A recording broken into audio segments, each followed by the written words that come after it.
Morning, everybody, and welcome to this morning's session. It says my name here, so I guess I'll read it. Welcome to How Do I Engage with My Audience, the third and final of Telefilm Canada's Talent to Watch sessions at this year's industry conference. I'm Dave Frigette, Director of Business Affairs at Telefilm, and I'm excited to welcome you to the fourth edition of our Talent to Watch Q&A series. Thank you to the Toronto International Film Festival for working with us in making these presentations possible. This series, which we launched in 2011, is one of the many ways we are connecting Canadian talent with the global film community. It's a platform to facilitate conversations about the current and future state of global cinema, to share market intelligence, and to spark creative ideas. If you've been following our Talent to Watch sessions, then you've already heard an informative session with today's keynote presenter, Michael Gubbins. On Sunday, during our second, hope you're following all this, our second Talent to Watch panel, Michael addressed an important question for filmmakers, producers, and industry professionals. Where is my audience? If you missed it, you can catch it in its entirety on the festival's YouTube channel. Today, Michael will continue that conversation with the next step by discussing how producers can engage with their audiences in the rapidly changing cinematic landscape and what impact new technology has on audience viewing behavior. Michael is a brilliant speaker to tackle this subject. No pressure, Michael. His experience has given him a strategic picture of how consumer behavior is transforming global creative industries and the ability to identify opportunities to innovate, to reach new audiences, and to bring fresh ideas to the world. He's currently chair of the Film Agency of Wales and is former editor of leading international film trade titles, Screen International and Screen Daily. As a consultant, he has produced specialist reports focusing on digital change for organizations such as the UK Film Council, Cine Regio, Europa Cinemas, and the Swedish Film Institute. Before I turn things over to Michael, I would also like to take the opportunity to thank Bell Media and Chorus Entertainment for supporting the Talent to Watch initiative through their contributions to Telefilm's Talent Fund. Thank you very much. Michael, over to you. Good morning, everyone. This is the electric chair, isn't it? Stuck at the front. How many of you were at the first? Oh, that's good. That's gratifying. So the rest of you don't know where your audience is, so you're going to have to use your imagination with those. I'll give you a quick brief. Oh no, that's the wrong way. There we go. That's just a really brief thing. What I've done is over the last few years with my business, which is called Sampo Media, I've been working with my my partner and looking at a whole range of new business models, new film releasing on television, on new platforms, in cinemas. I've tried to come up with some sense of what it tells us about audience behaviour. And this was the last screen that people kept taking pictures of. And I'm going to come to why there's an issue with this. But this kind of sums up, I think, a lot of the expectations that come across different audiences, because there is no such thing. There is no audience. We all talk about the audience now, don't we? At film, you have to, it's almost the law now that you have to have the word audience on your panels. But actually, quite often we use it in quite an abstract sense, without any real idea that it's people at the bottom. But I think if you look through, when we looked through and just chopped down and chopped away all of the kind of crap on the outside, and you come up with what people are looking for, the interesting thing is underlying all the digital change and underlying the changes in audience behaviour in the way they consume media, it's quite often the same things we always wanted. Those of you who are a bit older, I grew up, we had 3 channels of TV. I didn't want 3 channels of TV. I would have loved to have had 100 channels of TV. What's happening, I think, is that a lot of these audience demand ideas are now, for the first time, actually being satisfied. So let me make a provocative point then, because the question then is, how do I engage my audience? And this is really weird. I must be holding it the wrong way up. That's a good start. That's a good one. That's a provocative point. Now, we were talking about what would be a good emoticon for tongue-in-cheek, twinkle in the eye, seriously jokey, jokey serious. And I think what I want to get to here is there is actually quite a serious point here. I think that feature film, I'm talking here about, let me qualify it before I get lynched. We're talking here about the idea of an hour and a half feature film. We're talking about the idea that the way that we choose to tell our stories is quite often tied into something which, here's a good English expression, is a bit of a mug's game in lots of ways.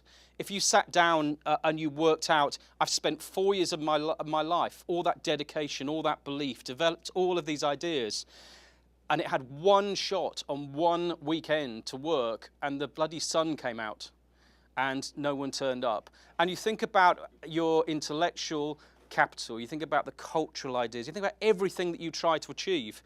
It doesn't actually sound all that great when you put it that way. The separate problem we've got here is the focus on the numbers first. We've got double the number of films. This is just in Europe. We've doubled the number of films made in Europe. Double. We don't need any more feature films. That's on top of everything else that you've got to think about the back catalogue. You've got to think about those big event television programs. You've got to think about the fact that a guy I met here looking at films is saying actually 25% of my revenue in a cinema in the middle of nowhere in the UK is coming from opera in our cinemas. So there's a point here. The serious point I want to get to is that film is not necessarily the means by which you want to tell your story. And I think in some ways, the most exciting thing we got at the moment is what film is as a rich language. 120 years, we've actually developed a way of telling stories, a way of creating emotions and eliciting ideas, which actually is now being picked up by other people. Music is now an audio-visual form in lots of ways. The days when it was recorded music and it was all audio have gone. The YouTube thing really matters. And you know what? It's the language of film that's working. Why is Breaking Bad and True Detective and all these things so great? Because they've co-opted the language of cinema. It's actually our language that's now being used. Only we are the ones that are using it in the smallest way that you possibly can. It's us that is lacking imagination. And I just worry that when I look around films in film festivals at the moment, and you'll know I'm not talking about your films, of course none of you fit into this category, but I sometimes feel that festival films have kind of come in fancy dress as art house films. And art house films, this was a survey we did in a place called Newcastle in the UK, and we asked young people what they thought art house film was. And twice as long and twice as boring is not how we want to characterize ourselves. But you get this idea that what we're looking for all the time, film needs to be exciting. It needs to use the language that we've got in the most exciting way it possibly can. It should be blowing us away every year. There should be something new that's coming along. The problem where you've got too many films is that you get the illusion of choice. It looks a choice of thousands and thousands of things isn't really a choice. You end up with taking conservative choices. And I worry at the moment that conservatism is kicking in too much. So when we get to how we deal with this, our problem A with approaching the consumer, unless engaging our audiences, is invisibility. That's the number one problem, is that for films that aren't already established, and often the people who are established filmmakers are ones that established themselves in the era that I'm talking about, when there were tiny numbers of other things you could do. So creating visibility is actually something which is an essential first step, and the only way you can do that is by engaging with audiences. But let me give you another horrible truth.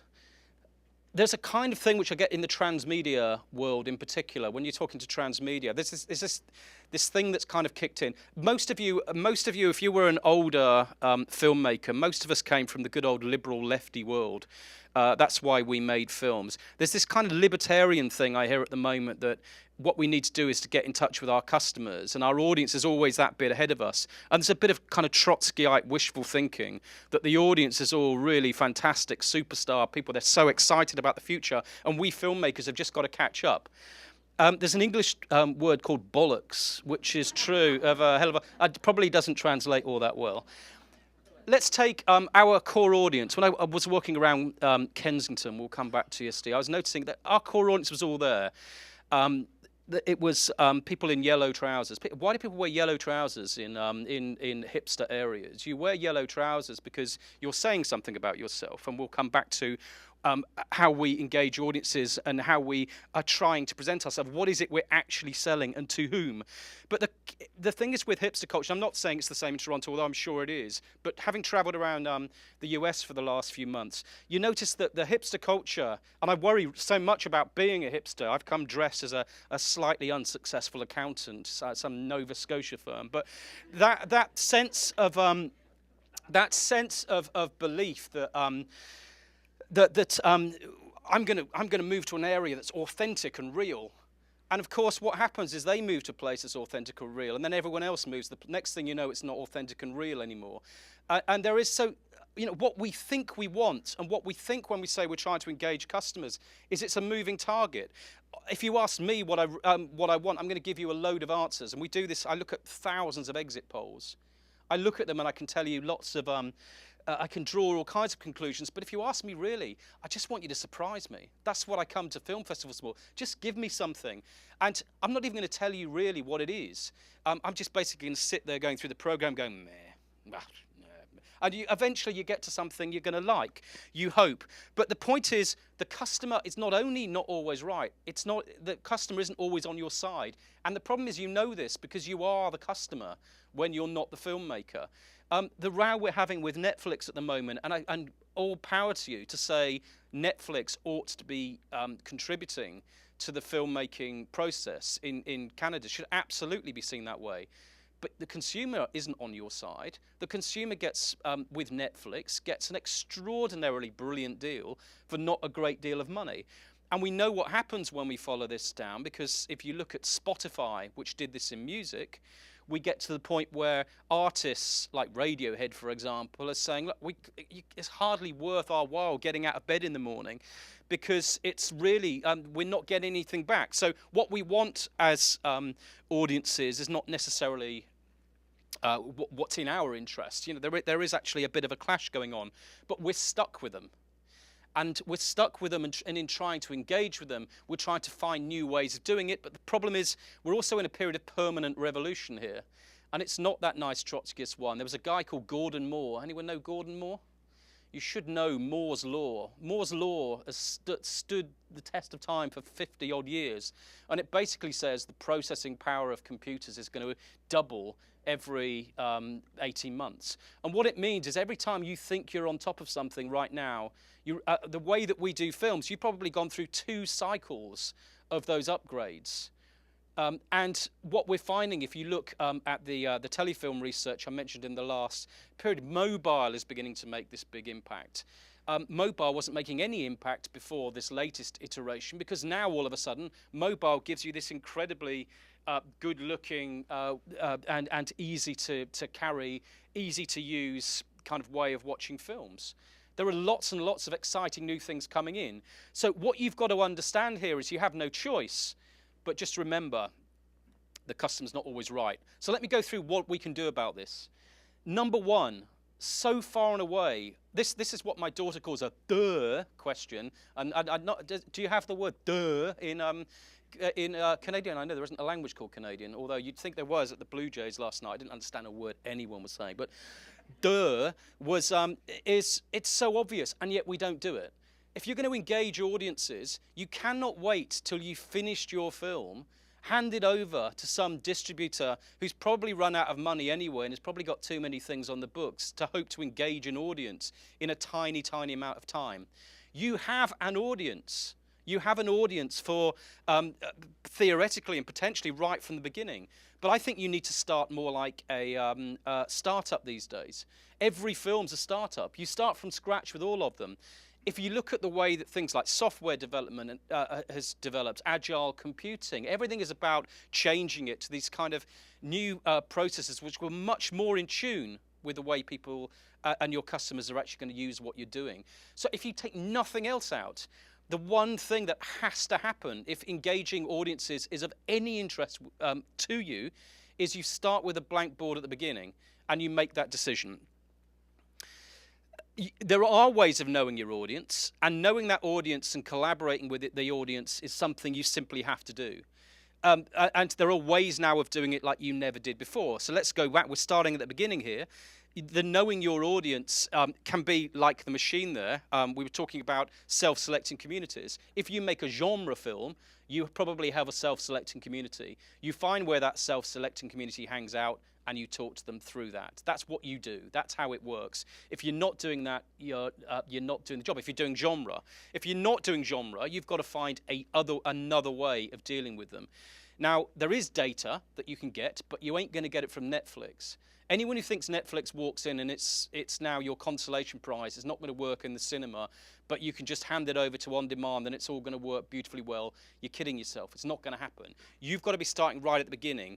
The data you've got access to is probably best. You can use, YouTube provides stuff, Twitter provides you a direct access to content. You actually can talk to your people, which is the most direct access to data.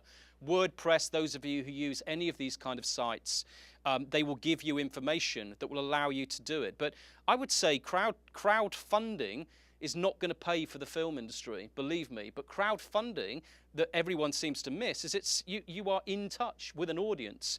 The engagement they're going to give you is not going to pay for your film. And if you look through all those films that have done really well, if you look through take away the very top, crowdfunding is generally your mates and your family. But there is some films which actually begin to have a real impact. And the collaboration and communication they're having through social media can be incredibly useful. One, on a practical level, I can think of a number of films recently where they've just gone around their crowdfunding community and said, do you know anywhere that will show this? Could I put this on a big screen somewhere? They've managed to get screenings done because they can offer practical advice. But if we haven't got into your heads, if you don't believe it's true that collaboration is not, collaboration is not a form of compromise. Collaboration is not compromise should be a motto. If you don't believe that, then there is no point in having an audience. There's no point in trying to engage them because there's no value in it for you. There's nothing there. Collaboration is more like you get in theatre, more like you get elsewhere. There's lots of ways to collaborate. Listening is not compromising. You're not saying, I'm going to make a film to try and meet some established audience need. What you're trying to do is have a conversation. And since when did a conversation stop you actually being able to express yourself? So some fundamentals that I think you need to get down to. The simplest way of looking at these things is we have limited time and we have limited money. And I want, if you're talking about engagement with audience, time is the bit where people tell you about all their great transmedia schemes. The reason why transmedia could be in your head is that we do live, and this came out in the last thing, we do live in a transmedia world. We just never call it that. So when people tell me they're doing a transmedia, I always think, you mean you're doing a project and you're using other platforms here, and that's great, that's brilliant. It is not, however, something that anyone's really tying into as a thing. And if what you're saying is, I'm going to do a game, I'm going to do a film, I'm going to do all these other things, and you want more time from people, just remember, we're all time poor, and actually we're getting more time poor. So we're going to come back to time, and it's more about momentum, I think. And it's about, again, creating an early relationship so that the time, what you're doing is releasing things often in short bursts. Don't release the whole film, wait till the end. You can release lots of clips, lots of kinds of different ideas. Value, though, is something different. Value is something that I think you need to get into your head in terms of engagement. I'll just quickly refer you to the bottom right thing there. It's not your random popcorn, which is a popcorn company that somehow charges outrageous amounts of money to eat what is corn that's been popped. I don't know in what way random popcorn works, but evidently that's what they do. But people pay extra for it. Reassuringly expensive, I always thought was wonderful. But Kung Fury there at the bottom, there's one where a crowdsourcing project where they offered, have a look on Kickstarter. We haven't got time to go through here, but a good tip if you're looking to engage at an early stage is to go through all of the top Kickstarter projects or whatever your local one is and look at what they're offering as an incentive. Just do it. It's those incentives don't have to be matched, they don't have to be copied, but actually incentivizing is a good way of creating value. And the top right there is a secret cinema thing, again, where people dressed up to go to the cinema. Value is what is when you understand your customer, you begin to understand what they value. You begin to understand you're selling not just your film, you're selling a whole kind of set of different ideas. Activating the activists. This is something you can all do straight away. Again, if you've got them from the beginning, what you want is to get them to stay with you over beyond the project. Age of Stupid and Spirit of 45 are good two lefty environmental stuff where the genius of this, and all of you can be thinking about this in drama projects, anything. Engaging your audience means saying, beyond the end of this film, rather than you just go away from the cinema and talk about it and then forget about it, we're actually going to enable you to do things at the end. So Age of Stupid being the best one, which was an environmental project, you went on and you could actually join the campaigning world. Documentary, if you're not doing this as a documentary, I think you're mad. Documentary is all about activism now. I don't want to just watch it, I want to do something. The alternative is we get your great paper of record here. The Toronto Star was saying that TIFF's all about this year's all about the gap between rich and poor. But if that means rich people making patronising films about poor people that can only be seen by rich people, then that's not really actually all that good. Activism is this. Activism is about providing the opportunities to talk on the way in and to act on the way out. And just in case you think it is all nice and liberal, where this is really working is in the kind of fundamentalist Christian world, where it seems to be full at the moment of these strange films. Look at creationist films and then be very afraid. But preaching to the converted is the danger of this. But again, what you're trying to do here, I think, is create an active audience. Experiences, building in experiences. We talked about the experience economy last time. The experiential is the bit that's going to grow. And if you're not on this, again, you need to get your act together, because this is what's happened in music. It stopped being recorded music. It started becoming live, because the idea of the authenticity is what counted. It's back to our random popcorn. The opera does this brilliantly. The guy who was telling me about his 25% here was telling me that people book in advance £500, which that's probably like $1 million Canadian dollars. I don't know the exact exchange rate, but it's a lot. It's a lot. And I think the Met Opera, if you get people dressed up in bow ties outside a cinema, they're doing something right. Nymphomaniac in the UK was released as an event. It was released as something before the day and date thing. People got very excited about it. It worked really well. But that idea that you have an event is something that could work in your favour. Just up there, we have our hot tub cinema. That idea of the pop-up. Again, where does this start? It starts at the beginning. How does it start? It actually starts with producers taking some responsibility. A lot of producers say to me when I do these things, yeah, but I've got enough on my plate, I'm not doing this. To which I say, that's fine. Don't make a film, or don't expect anyone to pay for it, because no one's going to see it at the end of it. If you don't want to do it, that's absolutely fine. Just as long as you don't expect my dad to pay for it, that's it. I've got no problem. Amateurism ought to be making a big comeback right now. There's my brother-in-law is an artist. There's a guy down there, he's brilliant, but he teaches in order to do his art. That's what he does. Amateurism can now be done in a big way. There's no shame in it at all. It's a professionalism whilst you're doing something else.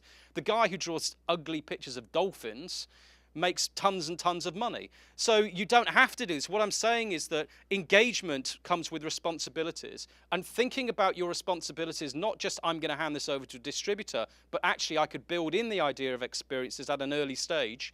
Our Film in Avan project, a very poor part of Wales at the top there, is one where the best experience in the cinema I've ever had. Young people, old people got together. We got the young people to make films about old people, about their grandparents. We showed it in a cinema, a pop-up cinema. Actually, it wasn't a pop-up. We reopened a cinema that was built by coal miners. And it was an experience, but we built it in from the beginning. You're thinking about these from the beginning. Sharing... Again, you need to control your IP somewhat, but this is a culture where we've simply got to encourage sharing. The things that you think we've always wanted to keep away, and festivals have a problem here. Festivals say, I want this exclusivity of this. Distributors saying you're not allowed to do this and you're not allowed to do that. The way you engage audiences in the modern world, and look at music, look at advertising, look at every field apart from us, you put things out often regularly to that audience, and you let them play with it a bit. That's what you do. The Dove soap thing being perhaps a famous one. You kind of put out this idea that this is you we're talking about. The fan trailer, the fan pick, the Netflix doing the deal with Facebook because what they want is the conversation to be going on within circles where people will listen to each other. So we now need to, so the timing element was we need to build momentum. I thought that was a good joke. It seemed funnier when I did it on the. But again, this is the more and often Prometheus trail your trailers. You did it from day one. You do it at a very, very early stage. Engagement is an active process. Trailing your trailers turned out to be genius. Lots of people have tried it since. High Rise on the other side there, it was one of your own Canadian projects, goes on and on and on. People can contribute. It can build and build and build into something wonderful. A field in England realised that different media work at different pace. So you need to work this out. The pace at which we, about how things should be released and the way these things should work should be an obsession. We need to build this. People want things in different ways at certain times. Things that are on television, in order to seed television interest, that's a different pace than to seed a cinema release. So you're trying to work out how people are working, how their timing is, how they think in real time. Our nonsense that we get so worked up about, for us, this is our industry, is not talking about any of this. We're talking about day and date. Just to be clear, day and date is not a business model. It's not even a strategy. It's a tactic that says, how can we get away with not giving the customer what we've already got? And it's a tactic that we have to use because actually we haven't got enough money to put a proper marketing budget together. That's the smallest side issue. If you want to be visible and you want to make an impact, you've got to work out the timing and the way these films are released in the real world for real people. So I'm just going to leave this then and open it up to questions. My argument for anyone right now is you don't have a great deal to lose. You've got to start by engaging audiences. You've got no choice. Having no choice is the best motivation in the world. And that's where you're at right now. When people say there are no models, there's no models for the existing business right now. Someone was telling me they'd bought a foreign language film here, and I was saying, oh, that's great. I didn't know people were interested in foreign language film because I've seen really low figures at the moment. He said, no, because the media program in Europe is going to pay for me to make a profit. We can't be a business with our history that's got to the point where we're being bailed out by public subsidy and hoping no one notices. I'll only leave you with Boona World because I went to the last few weeks going around modern art galleries. You realise how much between the beginning of the century up to Boona World, how much we'd gone through Impressionism and Post-Impressionism and Pointillism and all this wonderful art leading to this extraordinary Chant Andalou, and you go for all this wonder. And then we're now at a stage where we are stuck in a conservative rut. And it's time we get out. We got out of this. And the way we get out is people like yourselves reinventing, ignoring the tyranny of taste, which I think we've all kind of subject to right now, where a small number of things at the top are allowed to take this conservative role because there's too much choice and everything else underneath kind of gets lost. Time for us to reinvent, time to go out and talk to audience, and time for that collaboration to turn into action. That's it.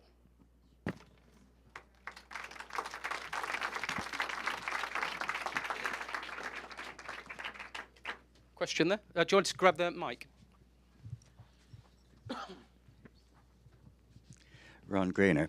Yeah, the cost of production has gone down as far as equipment goes. I mean, I can make a movie on my $125 little camera that, or even my iPhone, which has got 2K. I can shoot on my $125 camera. Will do 1080p progressive. So, and I can put it on YouTube. I can put it anywhere I want. However, the cost of the talent, if I've got a big show, that hasn't gone down. So how does that affect the budgets?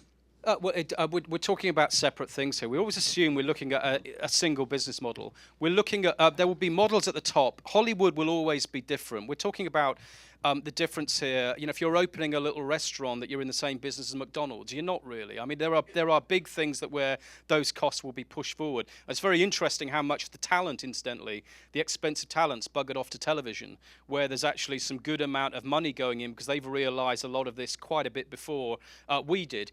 But we're not talking here, we're talking about different ranges of films. For that kind of film, yes, of course, if you're talking about £6-7 million whatever budget we're talking about, you're talking about a big film, talent will be expensive. But we're talking here about a traditional release. I'm saying that maybe actually us thinking it's all about big talent and 1.5 hours going out in a conventional window is actually the bit that most of us really are never going to have. That's a luxury we're never going to have to worry about, because those kind of shoots are going to get more and more scarce anyway. So if you've got one of those and you get the opportunity for that talent, fantastic. What I'm saying is I think a film culture needs to be much broader than that, and maybe what we should be reinventing is different ways of reaching audiences anyway. Again, the Telefilm research was showing how only something like 16% of people see the thing on in a cinema. Most people actually are engaging with this film language in other ways. And for some reason, we're not exploring this. We're not exploring it. We're leaving it actually quite often to games people who are actually much more interested in games mechanics than they are about film. But why is film? Why is film that we're talking about in your budget terms? It's all the hour-and-a-half feature film that goes in a conventional cinema in that kind of conventional way. Surely at this moment in time in history, we ought to be at least exploring some rather less conventional ideas. There's one up the front. Hi, Michael. The slide before this one, you used a phrase, I think it was right before this one, trail the trailer. Could you talk about what you mean by that and what those movies did that you feel was so successful? We'll take the Prometheus as the big idea because it's the one that's been nicked most. The conventional release was always that you have a trailer. The way you build is you build some trailers in and you release some trailers. And actually YouTube, of course, became very big. So you release your YouTube trailers and eventually, when the film comes along, they've seen a couple of trailers and they'll go to the cinema. Fantastic. What they discovered was a couple of things. Actually, fans or the committed audience, which is what you're trying to build at that early stage. And Prometheus has a huge advantage in as much as there was an inbuilt fan base that you probably don't have, is they were so excited about the film that actually you could trail the trailer. And this happens now quite frequently with television. You'll see a flash kind of trailer that will last for kind of 30 seconds. Prometheus was all about coming next week, the first trailer. And so the trailer becomes a thing in itself. And what I'm saying here about value is we're actually creating IP value all of the time as we go along. We think that our only value, all we've got to sell, is the final film.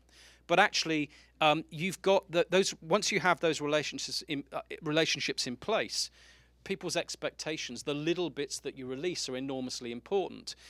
Most sci-fi films these days, I think, begin to release. They'll release bits of merchandising, or they'll release exclusive bits of video. So it might be only you can see the trailer, for example. I'm experimenting with something at Film Cymru Wales at the moment, where we're looking. We've released a script of a film. And we did it after the fact to do a film with Benedict Cumberbatch called Third Star. And we've kind of gone back and we realised there was a massive demand for this script. And it kind of made me think, well, what if we did the script at the beginning? Actually, the script is value. This is all metadata, we call it. The script has value. What if you were, as a supporter, as a fan, as someone who's going to be interested in this project, were able to follow this thing through so you can actually see it develop? What would you pay for a script? You know, I think it would be fascinating. I think there is a hell of a lot of value that you're creating. Prometheus learned how to get that little bit out. A field in England did it through a rather different. The guy was Ben Wheatley's quite a well-known kind of cult filmmaker. So again, you're working with an audience that's already there, but you were doing things. He did some little training courses. You know, how to make the things that I've done on this screen. The making of stuff, we wait the end and we stick it on a DVD value that hardly anyone sees. Actually, I would absolutely love to see some making of things as it's going along. And I don't just mean, your glossy newspaper magazine crap. I hate all that stuff where you see a picture of someone in costume. What if you were giving me something with a bit more depth? You've got 3 or 4 years in which to win my trust and support and loyalty, and I'm willing to pay for quite a lot along that way. And I'll leave you with one piece of research that should never be forgotten. It's a brilliant piece of research, my favourite ever, and obviously it's out of date now. They asked young people, teenagers in the US, what would you pay for a song on iTunes? What would be a fair price for a download of a piece of music? Nothing. Nothing. What would a fair price be for a ringtone which takes a part of that? Well, $4. So actually value, in that sense, there is value that you can derive at all kinds of places. So they just understood that momentum is built by seeing and understanding the value you've got and releasing it to the people who you know are going to be interested. Yeah. Sorry, can you grab I think you need the mic. You said the distributors will, they kind of see things in a traditional kind of way. When you're first talking with them and approaching them and you're saying, this is what I want to do, really build on my devoted audience for, if it's based on a book. Do you have any tips for dealing with distributors and investors and stuff to get them to respect you when you're trying to be so involved as a producer? This is why I think this is why we're having this conversation. This is, I presume, why these things are on the agenda now. Distributors are not some homogenous group of conservatives. Far from it, actually. I think some of the best people in this business are distributors with brilliant ideas, brilliant marketing ideas. I've seen considerable value added in. It's why the idea of DIY distribution, nice as it is, what you're finding is it's not just middle people that eat up all of your value here. Actually, a lot of distributors have got are very passionate, very involved, very knowledgeable, very much understand that audience. And what you're beginning to find, I think, is that distributors are beginning to get quite interested in different approaches. So smart distributors might think differently about this. There are in the UK, there's Nymphomaniac was released by a group called Curzon, which owns cinemas, and Artificial Eye, that you may be aware of as a distributor, but they're very interested now in releasing things immediately on VOD and working out lots of different patterns. So distributors are not all the same. What I'd say is, if you could bring together that expertise at the beginning, I think that people are open to being inspired. I would argue, actually, our problem with public money right now in soft money in Europe is that soft money ought to be supporting our cultural diversity, and I'm a great believer in that. But it also can support conservative instincts in the sense that it can stop you, it can hold your old business model in place long enough so you don't go bust. But it kind of incentivizes you not to experiment with new ideas. So I'd say, talk with some people. Be a distributor. There's a good idea. Any more questions? Yeah, one at the back. Hi, I like to make movies that are controversial, and that hopefully 50% of the people hate it and 50% love it. So how do you feel about using the controversy in marketing? Is it always a good thing, or is it a little bit dangerous? Well, it depends who you're for. If you're making a film about Saudi Arabia, for example, and 50% of them are going to hate, I'd be quite, you're thinking about controversy in that sense might be a very, very big controversy. What we think of as controversial is quite often not controversial. I'm saying when you make films, the controversy is you have to see controversy in terms of the impact on a human being. What is controversial? I personally think that creationist thing is very controversial, but for people who believe in it, that's not remotely controversial. Controversy is a human emotion. It's not. It's an emotional response to something. If you've got something that you've got a secure band of people who are going to go around that. So it might be, say, about. If you were British, it might be about Britain leaving Europe, for example. You can have, you can get together a whole load of people who would be very excited, and you'd piss off the other 50% of hopefully more than 50% of people who were not interested. So you can build a community around controversy and around ideas, But that controversy is always is always a problem. You've got to know how to handle it. So you get the timing right, you get the feeling, you get the response from your core audience that isn't going to be negative, because I find most people trying to be controversial end up pissing everybody off, not just the. Is there companies that specialize in that, like that What, in handle pissing Fahrenheit? people off? No, no, no. Yeah, there is, yeah. Like with Fahrenheit I 9/11 can think and Da Vinci Code, I always wonder if there's like secret hands or publicists behind the scenes saying, "Yeah, we love this controversy." No. protest." There is a big point here. There's a big point that I meant to pull in earlier on, actually. A lot of your audience doesn't exist on the film pages. If you're making documentaries and you're making controversial films, a big part of your audience will never read the film pages. It is actually a very good trick, and I say this as a journalist who didn't work in the arts field. If you worked on the crime beat and the political beat and all the rest of it, getting it off the film pages and onto the news pages is an awfully smart tactic. And there are lots of ways of doing that.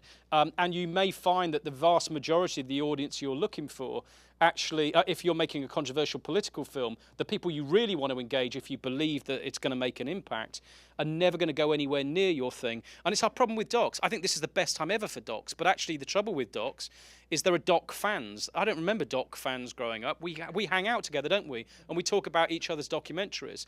But I want to most documentary makers want to change the world. But the world isn't in Sheffield or Amsterdam or the Toronto doc section. They're out there in the big wide world, not watching films. There was one other at the front here.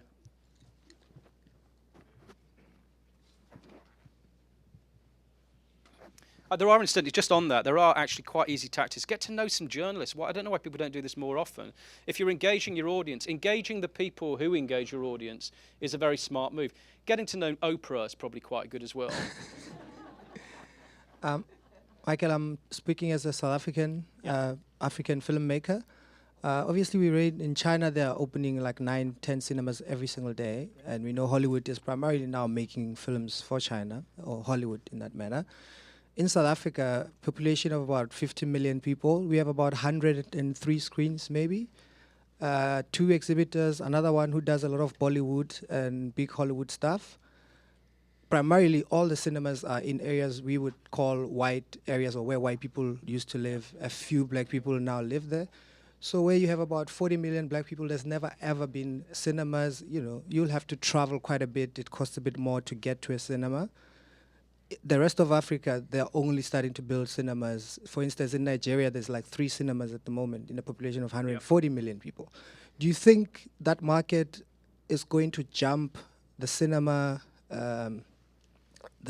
whatever you want to call it, time completely and move into digital? Keep in mind the internet speed is horrible and it's the worst in the world. Let me, because I could directly answer that. I think there's two separate issues here. Okay. There's the bits that you're going to read about a lot. There are actually ways of saying, look, I know only rich white liberals watch the films I'm making, so it's quite a good idea when engaging people to know where rich white liberals hang out, and then you can kind of do this thing. Absolutely, personally, I believe this language, it's a mass medium. I personally, I'm not from that kind of family. I'm from a family where I don't think we never went to the cinema. The idea of an art house cinema, if your father was a factory worker, it just never happened. You didn't believe that. I'm absolutely passionate about the idea this could be the moment in which cinema ought to be reaching its biggest ever, the most diverse audience possible. Not that we get smarter at reaching the very narrow audience. In South Africa and in Africa, this ought to be the time. There are, rather like the kind of very angry and rightfully angry reaction at Cannes this year about the lack of women making films, I think the fact that Africa, the whole continent, with all of those ideas, and those of us who kind of grew up through the anti-apartheid movement, that it's shocking the lack of a voice that's coming through because it's not tied into a system which has never been in your favour. Now, what I'm saying for South Africa, like a lot of, is right now you're getting that big mobile pipeline being built around. It seems to me that mobile might be the mechanism that allows African voices to actually come out and enter this world. So for a lot of the discussion that we go on, we're the international business and we're talking about how we can increase cinemas. Cinema will never be the way by which Africa tells its stories in terms of film. But that does not mean that Africa can't express itself through film. And I think that's where this kind of thing will happen. Sorry, there was one next to you. Yeah. Sorry, it's not so much a question, but rather just supporting the point that you're making. We're also in a time where there's a demand for our media, for our technology and our media to converge. And I was listening to the point that you were making, the example that you were making around the trailer of the trailer. And any advice that I would give to our filmmakers is to take that as an insight and look at how we can repackage and remarket even our content. I think that thinking only in long form and in traditional terms is not going to serve us. We have to think alternatively. Okay, do we have time for one more? No, there's loads of hands up. Sorry, because we already had one from you. There were two hands up, actually, I think. There's one here. Can we just take those two questions together, and I'll answer them as one? Hi, it's just a quick question. I work for a distribution company in Mexico. Yeah. And I was wondering how important it is to be present in all platforms and not just Netflix or iTunes to reach an audience, because sometimes, we can tell producers that they will expect the same revenue from smaller up-and-coming platforms in Mexico than Netflix or iTunes. All of those, we've grabbed the microphone over there, all of those things are true. The question is whether the platform, sorry, there's a question just here. Just quickly on that then, I think that there is the danger if we're not careful, and all power to Canada for trying to deal with this to an extent, and this is a discussion going on in Europe, is it happened in music. We allowed one big platform to become completely dominant, so it was controlling. And all of those little platforms that we wanted to talk about all kind of disappeared. So I think there is a big word here that we haven't discussed here about engagement called curation, which isn't about how we make films, but I think there is that opportunity for independent platforms. But I think the first barrier we have to get past is the idea that we're in competition. What we have together in collaborating and trying to find new ways of using platforms, probably on a much smaller scale, rather than relying on Netflix to come in, I think is important. But I think you may find there's going to be a hell of a lot of VOD platforms that when I look at them, the research, they seem big because there's lots of public money in there, but there's no content and no one uses them. Anyway. It's a European question about growing your audiences globally across Europe, and that's still very difficult with a social media campaign and a film that goes across all the territories in Europe, and they're all still released at different times. Is that going to close into a sort of one date across Europe? Is there something being done about that? Not if France can help it. Yeah, excluding France. No, I think that there may come a time at which these things happen because of audience demand. But I think we've got really major problems that actually we're using one instrument, we're using one thing and saying it's the distinction I make between we've digitized our industry, but we haven't really made any change towards digital. What we've got is our old processes digitized, and I think that things like language, things like the ability, just the sheer cost of going into smaller countries means that we're excluding very large parts of our audience. So it may be that things change just out of the realpolitik of trying to do these things. The problem is that we, in Europe, and this is a very big deal, and I realise it's a Canadian audience, the big thing we've got in Europe is the European Union would quite like to bring down the borders so that you have a single European right. But if you did that, then there isn't a business model for distributors anymore that sell country by country. So we've got all these problems of trying to shoehorn an old rights system into a new thing here. All I'll say is we should be scared because the fact that bloody opera, how old is opera? Opera was dead by the time we were being invented. And yet opera has found a way of making up 25% of revenues. That's a reason for us to worry and be pretty damn radical about the way we change, and realize these discussions on audiences and engagement, they're still kind of slightly marginal. You get people like me kind of coming up and making my presentations, but this should be the #1 issue in the whole world in terms of film. I can't see what's more important, but we've got a hell of a long way to go.